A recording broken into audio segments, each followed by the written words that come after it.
எனது பேர் நித்யஸ்ரீ பாலாஜி. பெரியார் சிந்தித்தார், அண்ணா பேசினார். ஆனால் அவை அனைத்தையும் நமது தலைவர் கலைஞர் செயல்படுத்தி காட்டினார். தமிழ்நாடு குடிசை மாற்று வாரியம் அமைத்தவர் நமது தலைவர் கலைஞர். கை ரிக்ஷாவை ஒழித்து இலவச சைக்கிள் ரிக்ஷாவை கொடுத்தவர் நமது தலைவர் கலைஞர்.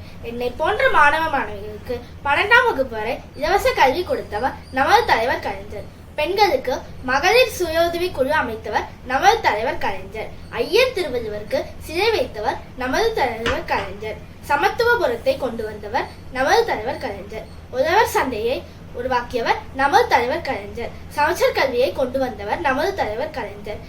நீராடும் கடலுர்த்த என்ற பாடலை தமிழ் தாய்வாழ்த்தாக தேர்ந்தெடுத்தவர் நமது தலைவர் கலைஞர். இந்தியாவிலே முதல் முறையாக இலவச மருத்துவ காப்பீடு திட்டத்தை கொண்டு வந்தவர் நமது தலைவர் கலைஞர். இலவச பஸ் பாஸ் திட்டத்தை கொண்டு வந்தவர் நமது தலைவர் கலைஞர். காலம் உள்ளவரை நம் தலைவர் கலைஞருக்கு 100 ஆண்டு விழா தொடரும். நன்றி.